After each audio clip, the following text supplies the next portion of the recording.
we've got a top 15. I've done the top 15 teams in the league. Let's do it. Let's go 15 through 11 before we hit the top 10. Now Colts at 15. make it this time.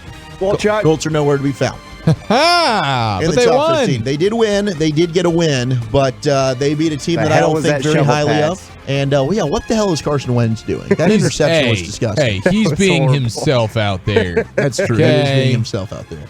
But no, the Colts are not in the top 15 as of yet. Maybe they can get there.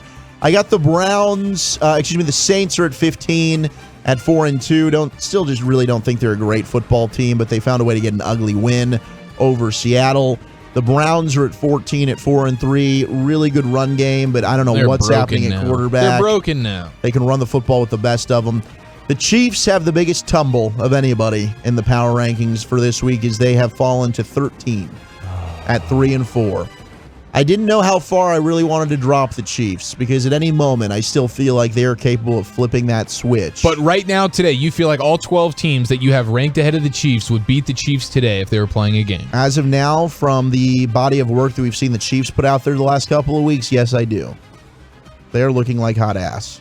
And all of the offenses ahead of them are playing pretty good football. No, not the good kind.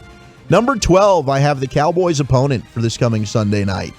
The 3-3 Minnesota Vikings, who are playing good football and offensively.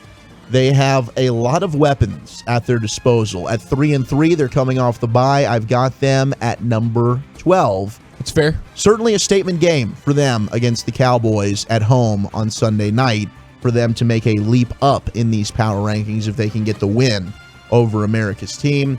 And at 11, the team just on the outside looking in, and some of this might be because they were on a bye and we didn't get to see them play, but they are also coming off of a disastrous loss the last time we saw them, is the LA Chargers. Ooh. At 4-2. And, I do like the Chargers. I don't have them falling too far, but I have them at 11 for now since they still have not had a chance to come out and prove their bounce back potential from getting absolutely whipped by the Ravens before the bye. So there are the teams just on the outside of the top 10. At number 10, I do have Lamar Jackson and the Baltimore Ravens. At 5-2, they have fallen from 5 a week ago down to number 10 after their loss to the Tennessee Titans. And some of this is also because I wonder how good Baltimore really is.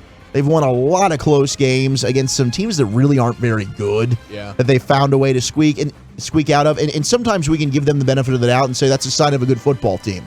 But it also might be a team that's kind of average, just finding a way to just get by by the hair on their chinny chin chin. I still think Baltimore's solid overall. They can run the football well. I like Lamar Jackson. But Cincinnati might have exposed some things defensively, some flaws on that side of the football. So I've got them at 10 here in Week 8. Yeah, and the early season victory over the Chiefs doesn't look all that pretty now. Their one dominant victory was over the Chargers, but that's just a great matchup for the Ravens where the Chargers are so bad at run defense they could just run all over them, boom, game over, win by 1,000,000. But right. I don't disagree with you. At number 9, I've got the Raiders of Vegas. They were the first team to beat the Ravens on opening night at 5-2, so I've got them just ahead of them here in the power rankings, but they've played very inspired football since the departure of John Gruden. They actually look like a much better football team. No Darren Waller, who is arguably their best player. No problem. Foster Moreau stepping up and shining. Derek Carr is playing fantastic football. And they've got quite the tandem at defensive end, as we've mentioned before during the Willy Bully Power Rankings with Max Crosby and Yannick Ngakoue. And now with Kenyon Drake giving you a little pop in the backfield, Josh Jacobs, who's often injured and unreliable, but it doesn't seem to matter. It seems like they've got a stable of backs and can come in and be productive. The Raiders are playing good football under Rich Bisaccia right now, at least through 2 weeks in his interim tenure. Yeah, I think they're better off without Gruden. It seems like everybody's just genuinely happier. It does. It really does. At number 8, I've got the first place Cincinnati Bengals at 5-2. Joe Burrow, as cool as the other side of the pillow. R.I.P. Stuart Scott, my man, up there looking down on us in heaven. Joe is looking great. Jamar Chase, I mean, you want to make a case for him to be league MVP. He's been absolutely fantastic, but I think the story is this Bengals defense. They're getting after the quarterback, but that's secondary. We knew about Jesse Bates and how good he was. But shout out to former Cowboy Chidobe Awuzie. But also Eli Apple, who's resurrecting his career a little bit there in Cincinnati. That defense is playing much better than any of us anticipated. The Bengals, they are looking very for real right now at 5-2. Yeah, I'm with you. I'm with you 100%, man. They have been mighty impressive. I actually think that if I was doing this, they might even be a little bit higher. I heard Choppy had them, I think, at like 4 or 5 this morning when he was doing his. But, yeah, the Bengals, they're legit, man.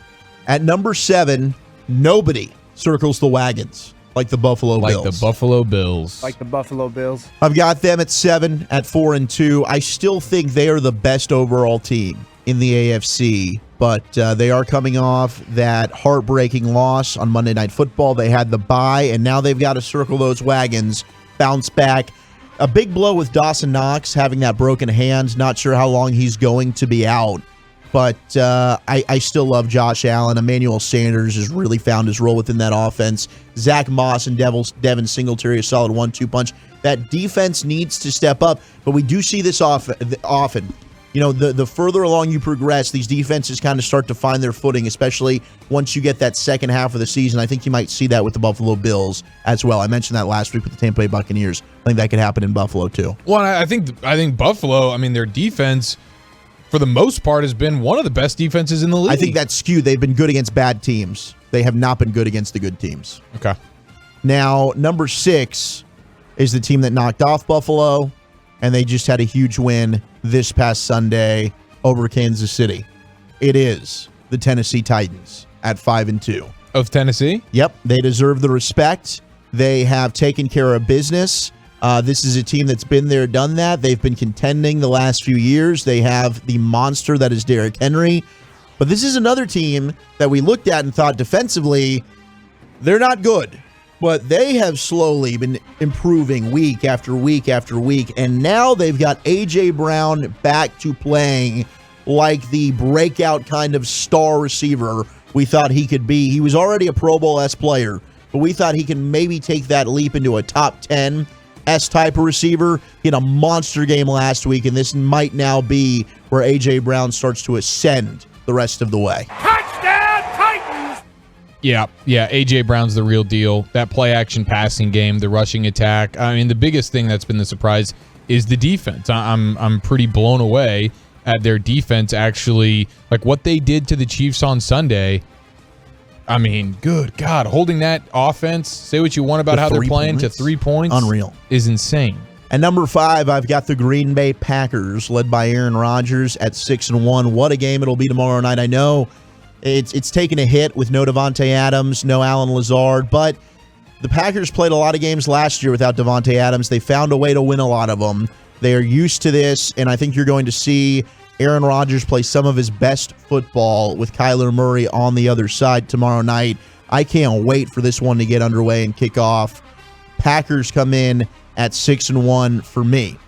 At 4, I've got the Rams of LA at 6-1. I was a little bit disappointed with how they came out against the Lions. I thought they'd really crush Detroit, but we saw the Lions come out, play some inspired football. Dan Campbell tried to give them every chance that he could, trying to steal possessions away. 2 fake punts. He's doing what he can. The Lions just aren't good enough, but I've got the Rams at 4. I still think they are a very complete football team, and Matthew Stafford is a stud. I've got our Cowboys at 5-1 at number 3. And the Wooly Bully Power Rankings, the Bucks still at number 2 at 6-1. The defending champions. No Antonio Brown last week, no problem. That offense was humming. And the Cardinals at 7-0, the only remaining unbeaten.